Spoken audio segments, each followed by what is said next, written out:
Okay, in this example, we are going to be determining the molar mass of an unknown solute using colligative properties. And so what's normally used is either a change in the osmotic pressure or a change in the freezing point or the boiling point.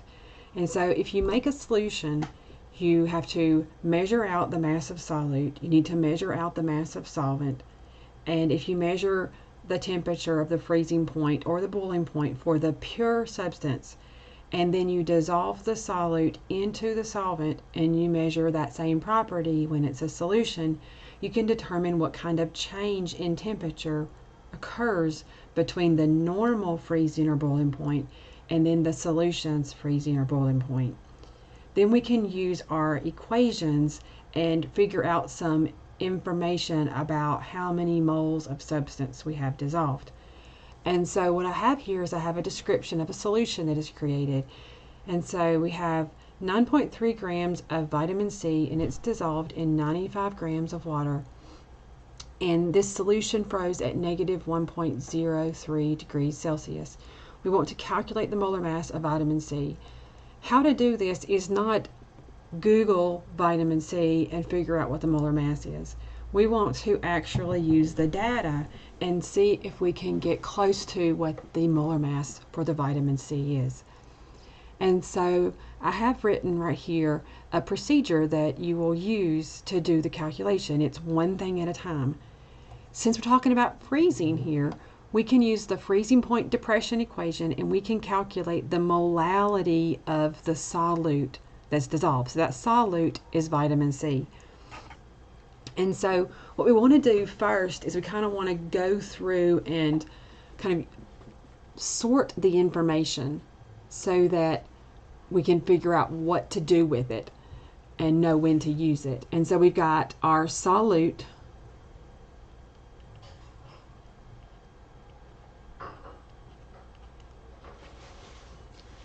is vitamin C.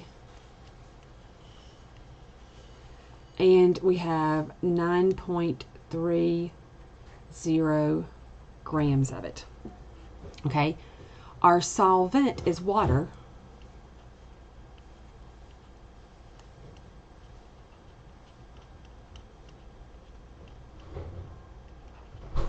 And we have 95 grams of it.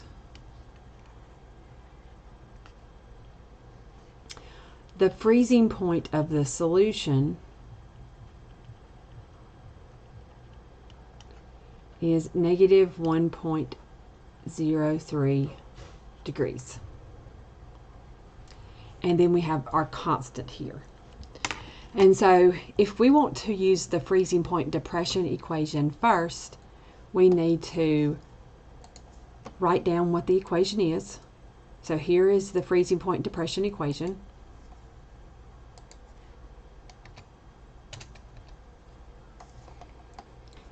So if we take the freezing point depression equation and we just move it, okay, so here's our freezing point depression equation.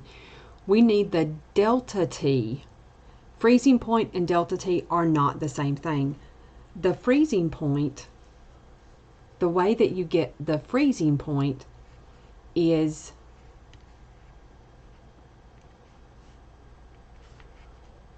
the freezing point for the solution is equal to the normal freezing point for your solvent, which is water in this example, minus delta T of freezing. And so I want to know what I had to subtract from the freezing point to get the negative 1.03 degrees. So our solution freezes at negative 1.03. Water normally freezes at 0. So I had to subtract 1.03 degrees Celsius. So my delta T is 1.03 degrees Celsius for this solution. That number will go right here That's your delta T. So 1.03 degrees Celsius. Our constant is 1.86. So that's the freezing point constant for water. 1.86 degrees Celsius per mole.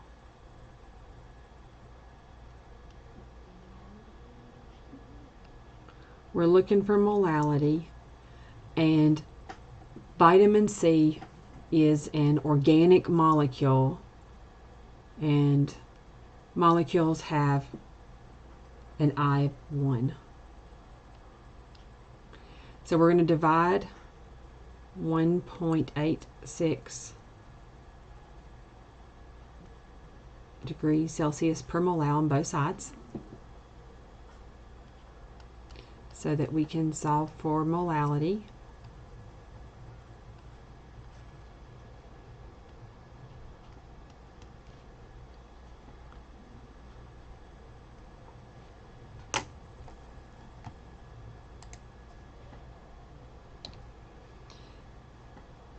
So 1.03 divided by 1.86 equals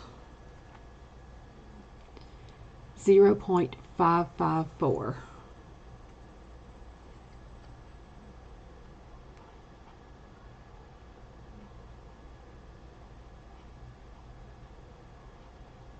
And molality, the units for molality, that would be moles of your solute, which is vitamin C,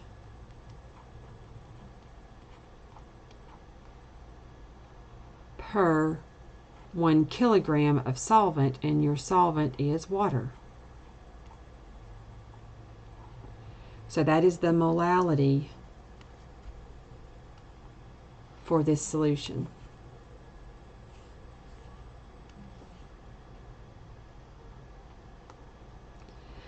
This is a ratio. Molality is a concentration, so it's just a ratio.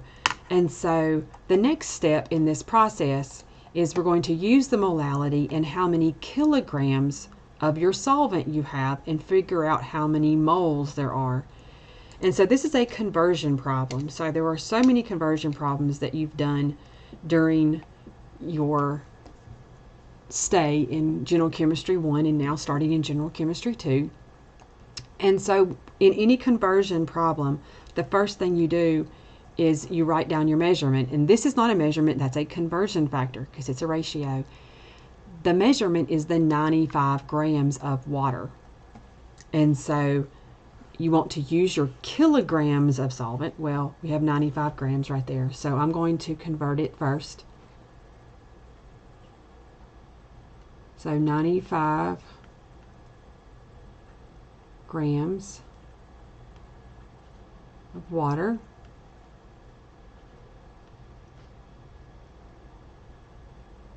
there are 1,000 grams in 1 kilogram, and this is of water. And so we can use our molality, 0.554 moles of vitamin C per 1 kilogram. And we didn't have anything near a kilogram of water, we just had 95 grams. But this is just a conversion, so grams of H2O, the H2O is going to cancel, kilograms cancels, and you're left with moles of vitamin C. So 95 times 0.554 divided by 1,000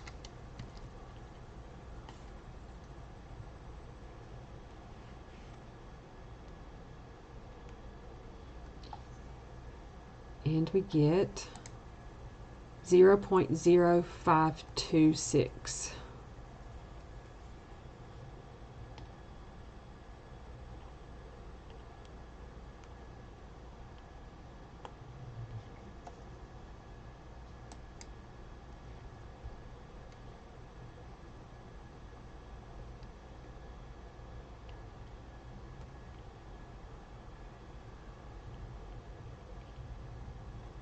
And that would be moles of vitamin C.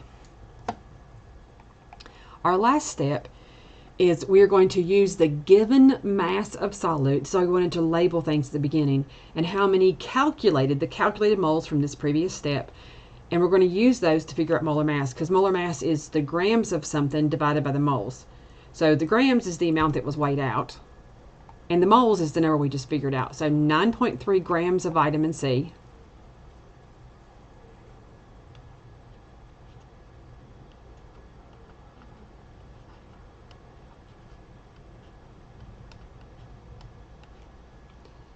is the same thing as this calculated moles, and we use the properties of the solution we created to get that number.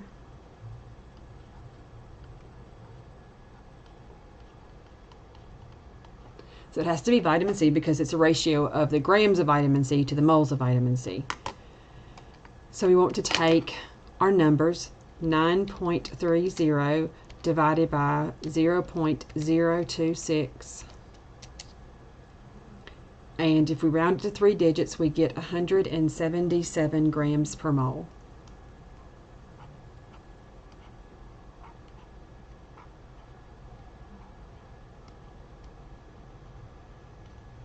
That's grams on top, moles on the bottom, which is molar mass. So this would be our answer. When you're finding molar mass at the end, you want to ask yourself, does the answer make sense?